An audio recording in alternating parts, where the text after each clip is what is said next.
Je pratique le yoga depuis l'âge de 12 ans.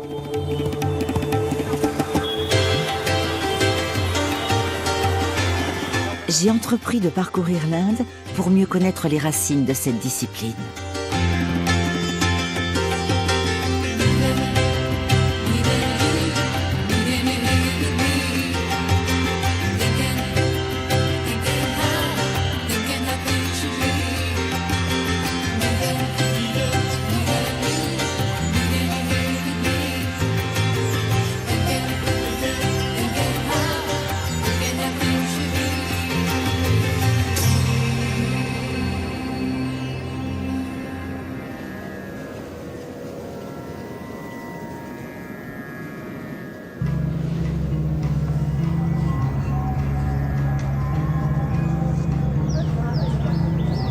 La légende veut que le yoga ait vu le jour il y a des milliers d'années, ici, au bord du Gange.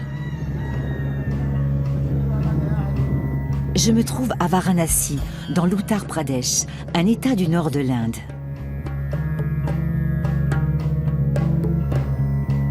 Varanasi, aussi appelée Bénarès, est la capitale spirituelle du pays et attire de très nombreux pèlerins hindouistes.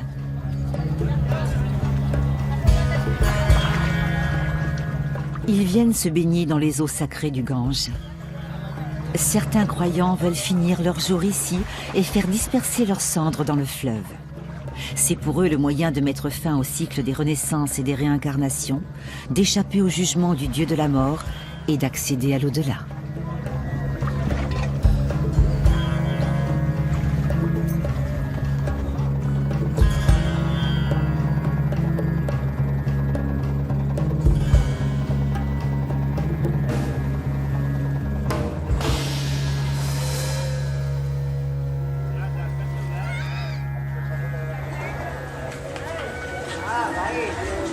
J'aimerais faire bénir mon équipe et notre voyage, comme le font des milliers de visiteurs dans les innombrables temples de la ville. Celui-ci est dédié à Goraksha, un gourou qui répandit la pratique du Hatha Yoga.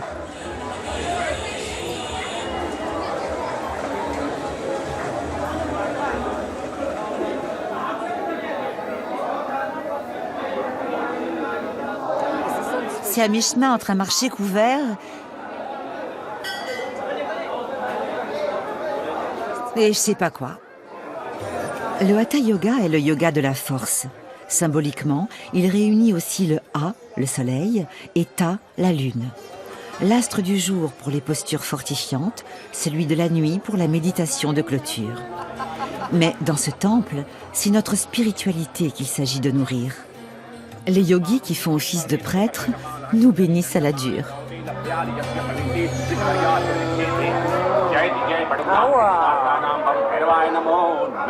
Aïe!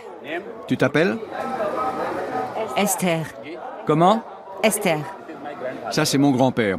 Et son propre grand-père, assis à la même place que moi. Cette photo a 110 ans. Une affaire de famille. C'est une méthode très efficace qui permet de purifier les chakras. Le corps possède 7 chakras. Le premier, c'est celui de Brahma, au sommet du crâne. Tu connais? Ensuite, il y a le Nirvana chakra, ici. Puis, Ajna chakra. Et le quatrième, c'est celui de la gorge. Et ça les ouvre.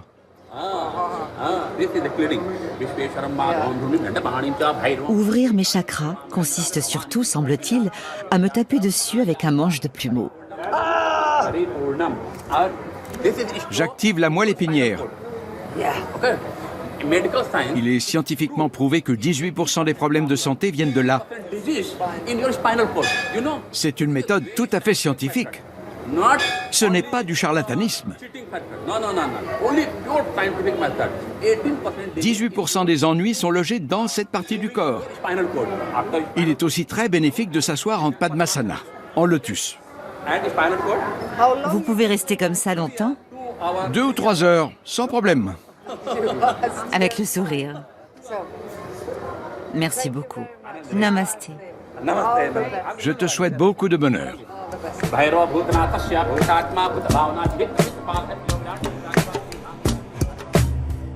Surnommée la ville sacrée, Varanasi est un gigantesque paradoxe.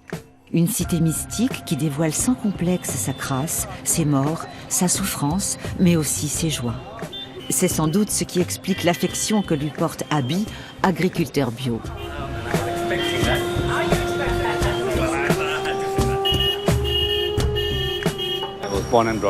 Je suis né à Varanasi. J'y ai grandi et fait ma scolarité. Tout ce que je suis, ou presque, je le dois à Varanasi. J'ai voyagé dans le monde entier, j'ai travaillé à Londres. Mais quelque chose me ramène toujours ici, à mes racines.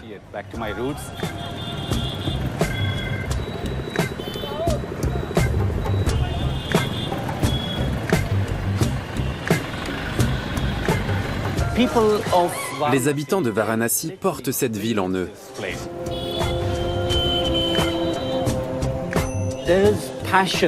On sent cet attachement partout. Et au-delà des êtres humains, on croise aussi du bétail et des chiens à tous les coins de rue. Tout ce petit monde forme un écosystème complet. On dirait un organisme vivant, bien réglé. Chacun laisse sa place aux autres, même les animaux. C'est tout à fait ça. À chacun son espace. C'est assez magique. Nous, les Allemands, on aurait l'air de blocs de béton dans toute cette agitation. Rien que pour marcher dans la rue, il faut se couler dans le flux.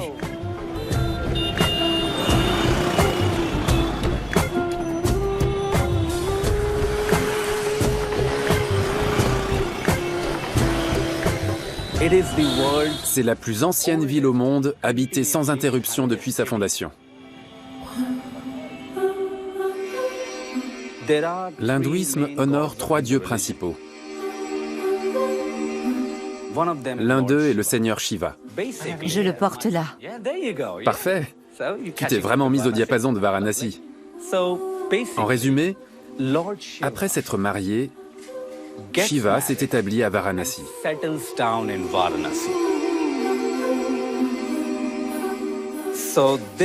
C'est la seule ville de la planète qui peut se vanter d'héberger l'un des principaux dieux d'une grande religion.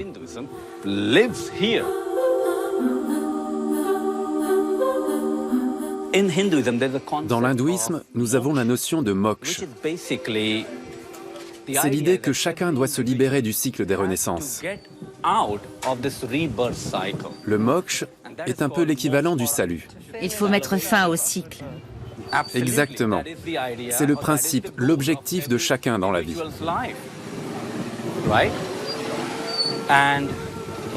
Et on dit que Varanasi est le lieu où l'on peut atteindre le moksha si l'on y meurt. Regarde le fleuve, son courant, il est plein de vie. Il est très puissant. C'est l'âme de la ville. Il est à la fois puissant et doux. Pas étonnant que les habitants de Varanasi l'appellent leur mère. Leur mère. On dit qu'en se baignant dans ces eaux sacrées, on se lave de tous ses péchés. Une sorte d'équivalent de l'absolution catholique, en somme. La mer Gange emporte tous les péchés dans ses flots. On peut y déposer des offrandes, bougies et fleurs, qui sont autant de prières et de messages adressés aux morts. Le fleuve donne la vie et il la reprend aussi.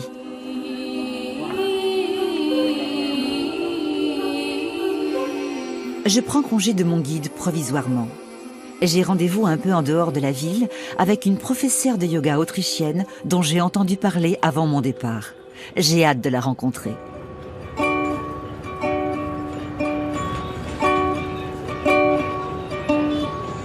She came from the north, I traveled a day. Said she had something about it to say, and that's why. Rose-Marie Wagner parraine une école qui accueille à la fois des élèves en situation de handicap et des enfants valides. En Europe, les établissements inclusifs sont encouragés par les pouvoirs publics. En Inde, ils sont rarissimes.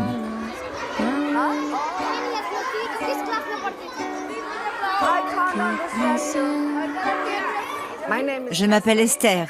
Je viens d'Allemagne. Qu'est-ce que ça veut dire? C'est le chef? C'est toi le chef?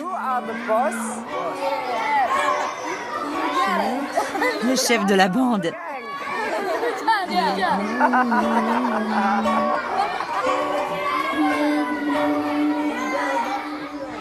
Comme dans toutes les écoles indiennes, la journée commence par une prière.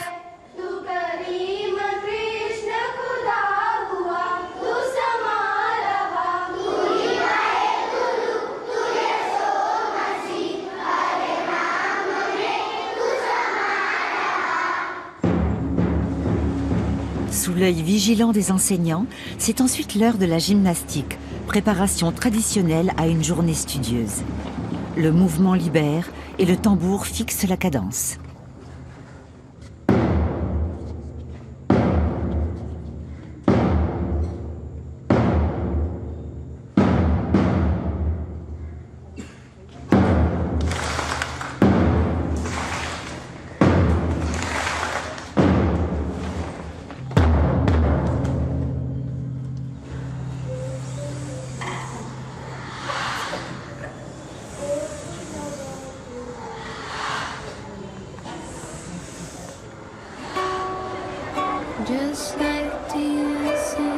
En rang bien discipliné, les enfants se rendent ensuite en cours.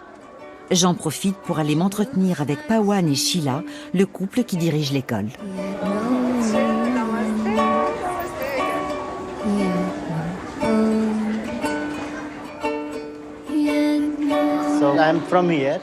Moi, je suis du coin.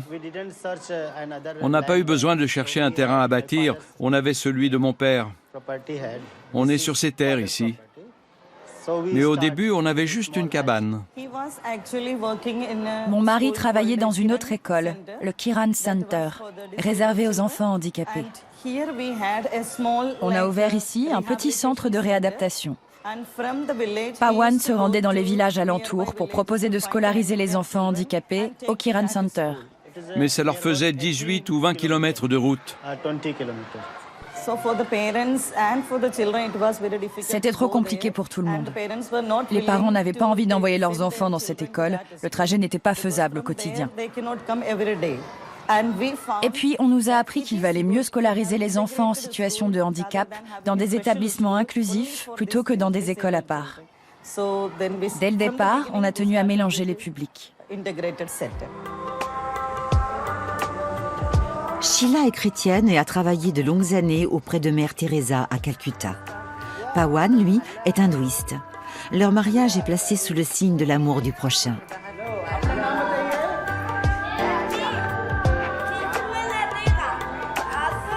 Les élèves me paraissent vifs et épanouis. On voit qu'ils sont stimulés et bien suivis. Sans cet établissement, ils n'auraient sans doute pas la possibilité d'être scolarisés, comme beaucoup d'enfants atteints de handicap physiques ou mentaux en Inde.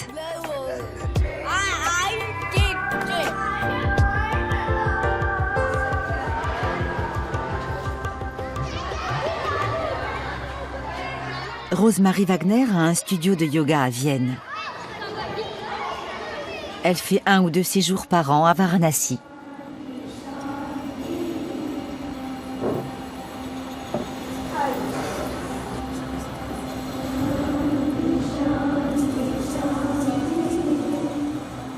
C'est elle qui a suggéré d'inscrire le yoga au programme des enseignements de l'école.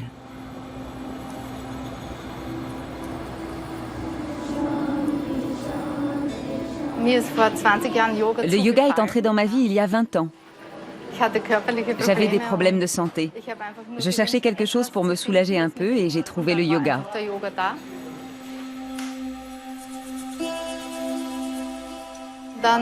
Par la suite, j'ai ouvert mon école de yoga. Pendant environ 7 ans, mes élèves m'ont demandé régulièrement combien de fois j'étais allée en Inde. Or, je n'y avais fait aucun séjour et je n'étais pas sûre d'en avoir envie. J'attendais que l'Inde m'appelle. Dans le même temps, quelque chose en moi me poussait à témoigner ma reconnaissance à ce pays, pour tout ce que m'avait apporté le yoga. J'élevais seule mes 3 enfants et le yoga nourrissait toute la famille. J'avais aussi envie de donner en retour.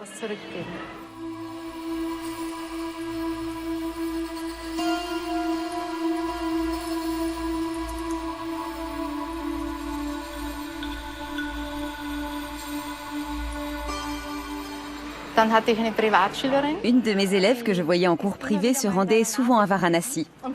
Elle m'a dit un jour, Je reviens de Varanasi et j'ai entendu parler d'une école de 200 élèves qui risque de fermer. J'ai répondu, cette fois je crois que l'Inde m'appelle. La semaine suivante, on est partis ensemble. Je suis arrivée dans la cour de l'école, on s'est installé pour discuter avec Pawan et Sheila et je leur ai dit, je ne sais pas du tout ce que je peux faire pour aider, ni si ça peut aboutir, mais je vais faire de mon mieux. 13 ans après cette première visite, l'école s'est agrandie et accueille désormais pas loin de 500 élèves au quotidien. Il faut réunir 100 000 € pour assurer une année scolaire, une somme financée uniquement par des dons.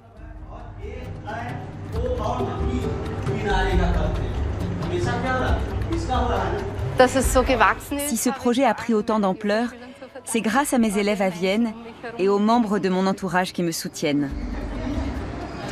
Ça peut être en donnant un coup de main, en parrainant des enfants ou en m'aidant à trouver de nouvelles idées de financement. C'est l'idée centrale du yoga, faire le bien, pour soi-même, afin de prendre soin de soi, mais aussi en aidant les autres. Tu crois que tes élèves ont intégré cette dimension? Je suis entourée de gens généreux qui sont contents de faire des dons. Je mets beaucoup l'accent sur l'empathie dans mon enseignement. J'explique que le yoga repose sur l'amour et la compassion. Les asanas permettent de maintenir le corps en forme et de faire progresser l'esprit, mais rien de plus. Il y a 3 ans, on a modifié le dernier étage. On s'est retrouvé avec un grand espace sans affectation et j'ai décidé d'en faire une salle de yoga.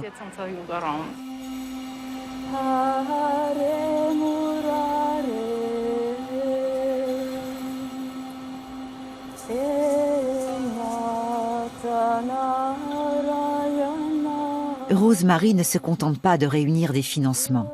Elle a aussi amené, ou plutôt ramené, les écoliers au yoga.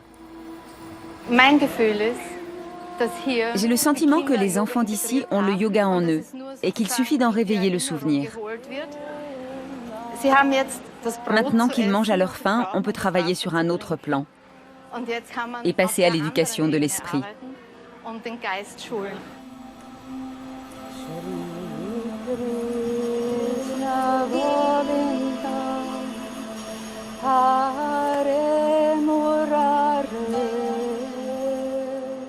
En leur proposant ces cours, on a réactivé quelque chose qui était là depuis toujours.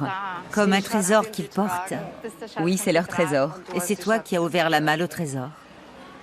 J'ai eu cette chance et ce bonheur. Ici, la tradition veut que l'on remercie les invités pour leur aide ou simplement pour leur venue. Et rien n'est épargné pour leur rendre honneur. Même la fille de Pawan et de Sheila participe à la représentation qui m'est offerte. Cette apparente facilité cache de longues heures de répétitions studieuses.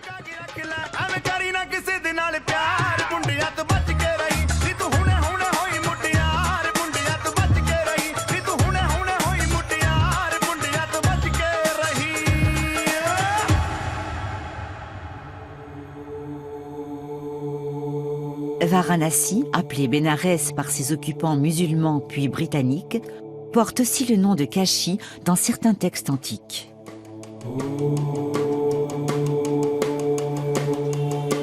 Kashi, c'est-à-dire la lumineuse.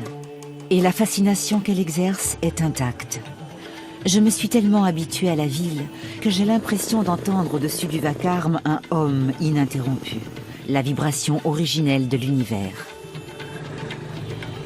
Malgré l'agitation ambiante, j'ai l'esprit apaisé.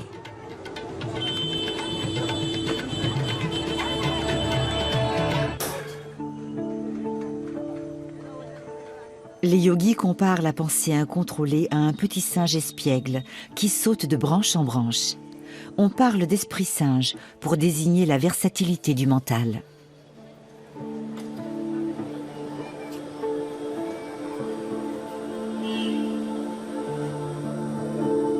Les singes sont sacrés ici, car ils assistent les dieux.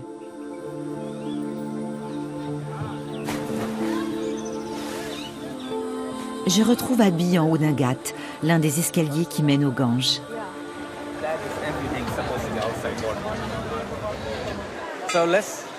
On va s'asseoir là, pour sentir le pouls de la ville. Il faut ôter tes chaussures, c'est une pierre sacrée.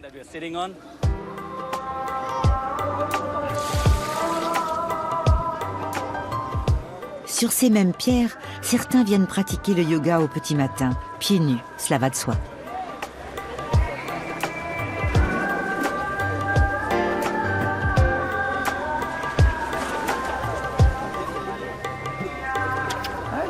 On s'est fait un copain. C'est super. L'harmonie, c'est ça. Vous ne vous connaissez pas, mais vous êtes déjà amis. Dis bonjour à la caméra.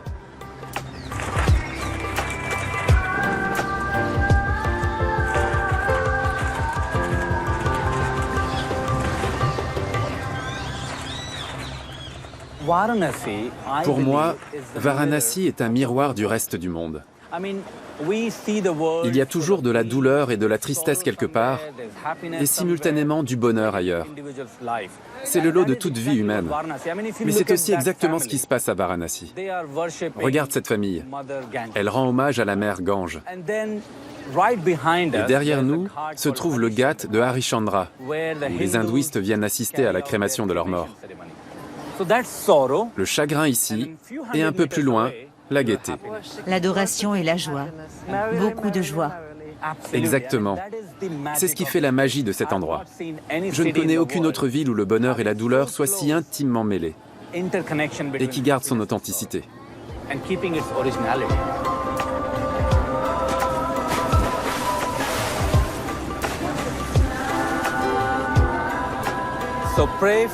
Tu peux faire une prière et aussi te débarrasser de ta peine et de tes sentiments négatifs. Prends un peu d'eau et verse-la sur ta tête pour te purifier. So now you're pure.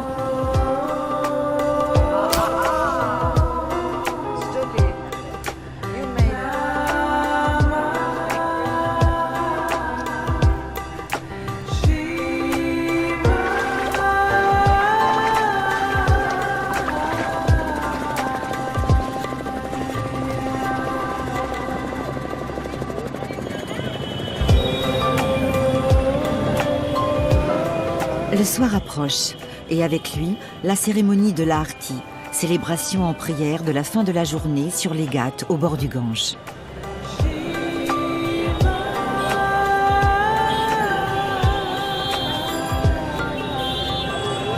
La pluie nous surprend en chemin et nous oblige à nous abriter, malgré les 30 degrés ambiants.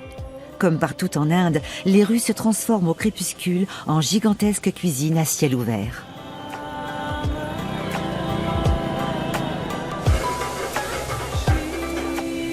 Ça a l'air bon ce qu'il prépare.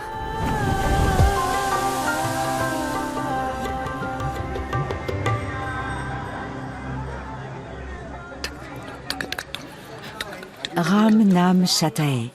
C'est au son de ce mantra de la délivrance que ce groupe passe devant nous en portant le corps d'un défunt. Le crématorium est tout proche. Les gens qui viennent ici prennent aussi une leçon de vie. Cet endroit a été créé par Shiva et non par l'homme. La première épouse de Shiva, Sati, a été brûlée ici il y a 3500 ans. Depuis, le feu ne s'est jamais éteint. Nous voici au ghat de Harishchandra. La fumée nous brûle les yeux. Ça fait 34 ans que je m'occupe des défunts. Après un décès, on commence par nettoyer le corps, là-bas, à l'intérieur, avec 7 substances naturelles pour ouvrir les 7 chakras. En les lavant. Oui, avec du miel, du lait caillé, du beurre clarifié et des huiles de bois, de santal, de rose, de jasmin et de lotus. Une sorte d'extrême onction. Le brahman chante un mantra et la famille masse tout le corps du défunt.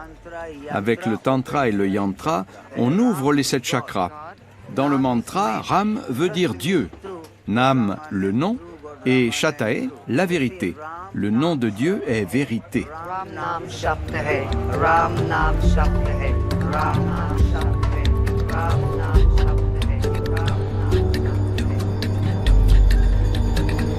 Les morts se consument ainsi à 2 pas de l'Aarti, la cérémonie d'offrande de lumière aux divinités.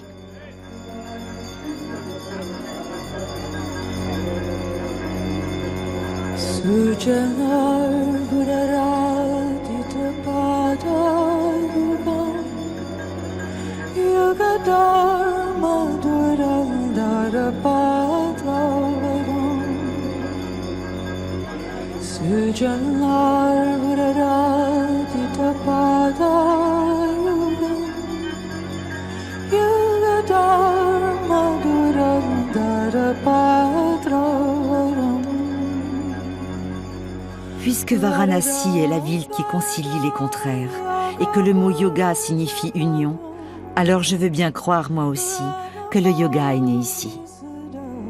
Prabhupada